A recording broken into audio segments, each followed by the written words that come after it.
first got to the league and you got to that level, who was the first person to bust your ass?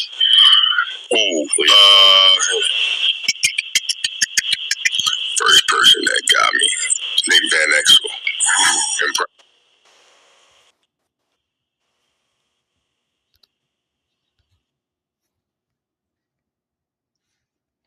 Shalom. First off, I want to give all praise, glory, and honor to Yahweh, Bahashem, Yahweh Shai, Bahashem, Rakakudash. Double honors to the apostles and the elders of Great Millstone. Salutations to the hopeful elect that are scattered throughout the four corners of the earth. And to all my brothers out here preaching this truth. To you, I say Shalom. This is Amantazar from the Chicago camp coming back at you again with another lesson entitled Bust Your Ass. All right, so, back before the truth, I was a sports fan, right? And so looking at some of these sports podcasts, it's very interesting sometimes to see the backstories of some of your favorite athletes, right? So there's a show called Knuckleheads, all right? Quentin Richardson and Darius Miles, okay? Quentin Richardson is from Chicago, all right? And one of the first questions that they always ask everybody is, who's the first person to bust your ass? Now, Jake is the former of all things. All right. So whatever Jake say turns into the hip or colorful language, right? Now, the reason why I brought this example out, all right, is because a couple lessons ago I brought out a device that was used in slavery, okay, as punishment, called the pear. All right. And it was literally used to bust your ass for real. Okay. We also know that Esau Edom used to have a process that they call buck breaking. All right. So he was able to take out his demonic and homosexual desires out on a slave. Okay. While brutalizing him and humiliating him at the same time as a form of psychological punishment. All right, so this lesson is just going to be in reference to that lingo. AI overview, colorful language, okay, can refer to either vivid and expressive language or more commonly language that is rude, offensive, or vulgar. It is often used as a euphemism for swear words, obscenities, and other coarse slang. In such cases, it can also describe expressive speech used to emphasize points or tell stories, such as a lawyer's or storyteller's colorful narration. Euphemistic meaning, rude or offensive. The phrase is frequently used to describe language that some people might find inappropriate. Okay, so bust your ass will be considered rude or offensive for a number of reasons.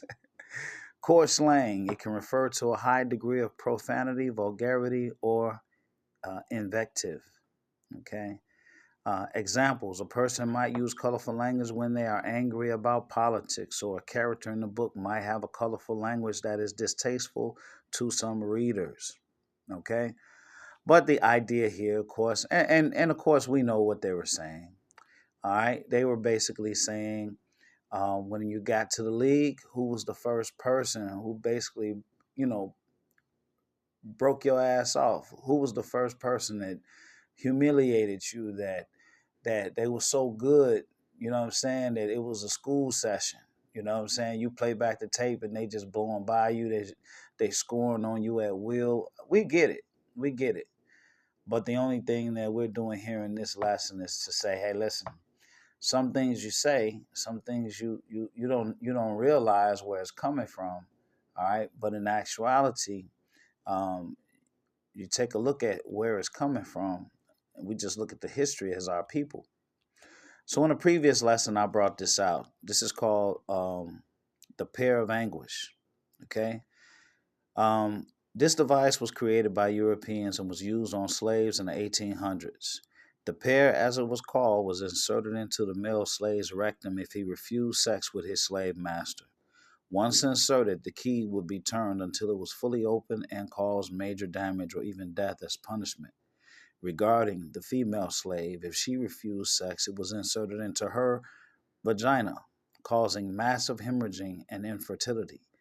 And if you were found to be a liar, it was placed into your mouth, and the key was turned until your jawbone was broken. All right. So Esau will tell you, all right, that there's no historical evidence that this was ever used. Now you see this motherfucker is manufactured and a picture is taken. All right. It was designed, engineered. You see it open and you see it closed. But this devil will tell you there's no historical proof that any of that was used. Of course not. Of course not. The same way these bastards took out the Apocrypha, all right, so you wouldn't recognize who they are because they don't want you to realize that they are the people of Idumea, okay? Also going back to Esau, Edom, all right? They don't want you to realize that. The Greek captivity was the worst captivity that the Israelites ever had, all right? And that's a note to all you so-called black Greeks, okay? You don't realize what you're doing when you so-called pledge in these fraternities and sororities, all right? There's a video on my channel. I forgot the title of it, but I want to maybe it could be Wake Up or something. I don't know. I use School Days as the thumbnail, so look through there. All right, but yeah, these devils are liars. They're gonna cover up their truth. They're not gonna tell you they use these type of tools against us and these wicked designs against us. Okay, they deny buck breaking. But it's because of the oral history, the oral, stories that were told from slave to slave and, to their descendants that you knew what was going on. Okay? Hey, there's different varying accounts of the Tulsa massacre, and that just happened when Tulsa was in the 60s. The 60s? Slovakia, hang on, let me find out. Slovakia, 1921. All right, so the Tulsa Race Massacre was 1921, all right, which was 56 years, okay, so less than 60 years after the end of slavery, okay? So after the end of slavery, less than 60 years later, you had a group of blacks who had the most wealthiest city in the United States, just 60 years, okay, from slavery, all right? And so you have varying accounts of how many people actually died. This devil is always going to drop the number. Okay? So he always changes the official count, all right, of his massacres, all right? We know that as a fact. So now, they'll try to tell you that this pair of anguish, there's no historical proof that it ever existed, okay? Now, these are the same people who created the black codes. So right after slavery, you couldn't testify in court no way for what was done to you. Salakia. It says, after the Civil War, black codes were passed in many southern states from 1865 through 1866 to keep formerly enslaved black people in a condition as close to slavery as possible. One major way they did this was by restricting black people's legal rights, especially the right to testify in court. Here's how the black codes denied black people the ability to testify against white oppressors. Okay, number one, laws explicitly banned black testimony against whites. Most southern states wrote into their black codes something like black people could testify only in cases involving other black people. They were prohibited from testifying against white people in criminal or civil cases. This meant that if a white person assaulted, cheated, falsely imprisoned, or even killed a black person, the victim's own testimony was legally invalid. Number two, courts were structured to exclude black voices. Even where testimony wasn't explicitly banned, states designed the legal system so only white jurors were allowed. Judges were white and often former Confederates. Black people had no right to serve as witnesses in cases involving whites. So even if testimony was theoretically allowed, the legal system effectively made it useless. Number three, this allowed white violence with no legal consequences. Because former enslaved people could not testify, white employers could beat or exploit black workers without fear of prosecution. Plantation owners could refuse wages or commit fraud with no penalty. White mobs or militias could commit racial violence and intimidation, knowing black victims could not bring charges. And number four, it continued the logic of slavery. Under slavery, enslaved people also could not testify in court against a white person. Black codes simply copied this system, ensuring that freedom was legal but powerless. Example, the Mississippi Black Codes of 1865. One of the clearest examples, no Negro or mulatto shall be permitted to give evidence in any court of this state against any white person.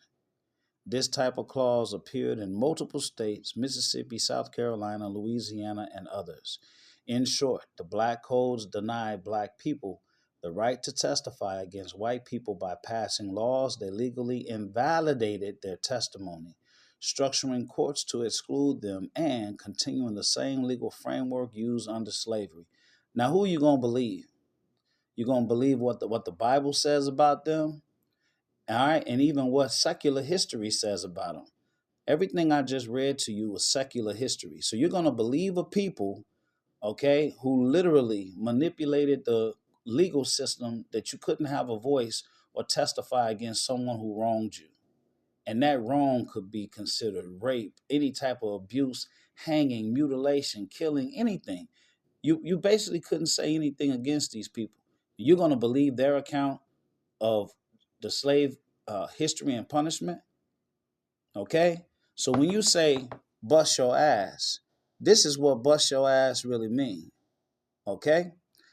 Let's get to some scriptures and close out. Psalms 58:3, it says, the wicked are estranged from the womb. They go astray as soon as they be born, speaking lies. The Bible says that these people are estranged from the womb. They fucked up from the womb. They come out lying. Proverbs 26:24. He that hateth dissembleth with his lips, and layeth up deceit within him. When he speaketh fair, believe him not, for there are 7 abominations in his heart, whose hatred is covered by deceit. His wickedness shall be showed before the whole congregation. All right, so we went into this dissemblet before, and this dissemblet means to know the truth about something, but cover it up, okay, or deny. Proverbs 26:28, a lying tongue hateth those that are afflicted by it, and a flattering mouth worketh ruin. All right, a lying tongue hated those that are afflicted by it. If you hate somebody, all right, a lying tongue is the evidence, okay? A lying tongue hated those that are afflicted by it. They hate you, that's why they're lying on you. Psalms 85:11. Truth shall spring out of the earth, and righteousness shall look down from heaven. All right. So the Elder Malcolm goes in about this a lot, about relics, okay, and the artwork and things that these archaeologists are digging up, okay. So a lot of truth is found in all of these things, primarily being artwork and crafts, okay, and they tell the story. Okay, even before people try to, you can knock the nose off, and you can tell a different story, but these relics, they show the proof. All right, and that pair was actually manufactured, and they're never going to put it in historical records, the evilness and the wickedness that they did to you. All right, and in closing, 2 Ezra 6:27. It says, for evil shall be put out, and deceit shall be quenched. As far as for faith, it shall flourish, corruption shall be overcome, and the truth, which have been so long without fruit, shall be declared. Okay? So, hey, the truth is coming out. All right? This was just a lesson. I happen to enjoy the Knuckleheads podcast. Um, but every time they say bust your ass, it make me think. All right? So I pray that this lesson has been edifying. Until the next one, Shalom.